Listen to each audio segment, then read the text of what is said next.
ഈ കുടുങ്ങിയുള്ള പോക്ക് എന്തിനാന്ന് വെച്ചാൽ ഞാൻ ഗേറ്റ് തുറക്കാൻ പറഞ്ഞതിന് കുടുങ്ങി പോയി തുറക്കുകയാണ് കേട്ടോ. എന്നിട്ട് ലക്കിയോട് ചെന്ന് ചേട്ടൻ പോയിട്ട് വരാന്നൊക്കെ പറയാണ് കേട്ടോ, വലിയ ചേട്ടൻ. അങ്ങനെ ഗേറ്റ് ഒക്കെ പൂട്ടി അപ്പുക്കുട്ടൻ കാറി വന്ന് കയറിയപ്പോൾ ഞാൻ സീറ്റ് ബെൽറ്റ് ഇടാൻ പറഞ്ഞേ. സീറ്റ് ബെൽറ്റ് ഇടണമെങ്കിൽ ഞാൻ ബാക്കി പൊക്കാളാന്നും പറഞ്ഞ് ഒറ്റ ചാട്ടത്തിന് അപ്പുറത്തോട്ട് ചെന്നിരുന്നു കേട്ടോ. അപ്പം ഞങ്ങൾ രണ്ടുപേരുടെ കുടുങ്ങി ഇനി കൊല്ലത്തോട്ട് പോവാണ്. അപ്പുക്കുട്ടനും മുടി വെട്ടണം, എനിക്കും മുടി വെട്ടണം.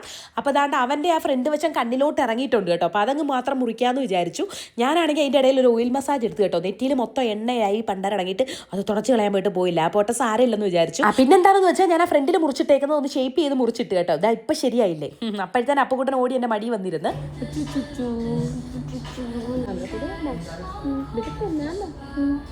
ഇത് ഞങ്ങൾ അമ്മയും മോനും അങ്ങോട്ടും ഇങ്ങോട്ടും കൊച്ചിച്ച് കളിപ്പിക്കുന്നതാണ് കേട്ടോ. അങ്ങനെ മുടിയൊക്കെ വെട്ടിയപ്പോൾ പറയാം എൻ്റെ മുടി കൂടെ കഴുകാൻ പറഞ്ഞ് കിടപ്പായി. പിന്നെ അവൻ്റെ കയ്യും പിടിച്ച് ഞങ്ങൾ നേരെ തിരിച്ചിറങ്ങിയപ്പോൾ അവന് റൊണാൾഡോയുടെ ജേഴ്സി വേണമെന്ന് പറഞ്ഞിട്ട് ഞങ്ങൾ റൊണാൾഡോയുടെ ജേഴ്സി വാങ്ങാൻ വേണ്ടി കയറി കേട്ടോ. അങ്ങനെ ഭാഗ്യത്തിന് അവന് കോളറുള്ള എന്തൊക്കെയോ എന്തോ അത് കിട്ടുമെന്ന് പറഞ്ഞാൽ അത് കിട്ടി. അങ്ങനെ അതെല്ലാം കൂടെ വാങ്ങിച്ച് പുറത്ത് വന്നിട്ട് അയ്യോ എനിക്ക് പഴംപൊരിയും പരിപ്പോടെയും നിന്നെ കൊത്തിയാവുന്നതെന്ന് പറഞ്ഞിട്ട് പിന്നെ പഴംപൊരിയും പരിപ്പോടെയും വാങ്ങിച്ച് ഞങ്ങൾ വീട്ടിലെത്തിയപ്പോഴത്തേന് സീച്ചേട്ടൻ ഗേറ്റിൻ്റെ പുറത്ത് കിടക്കുകയായിരുന്നു കേട്ടോ. പിന്നെ ഗേറ്റൊക്കെ തുറന്ന് നമ്മൾ അകത്ത് കയറിയപ്പോൾ അത്രേ ഉള്ളൂ. Tata bye, see U.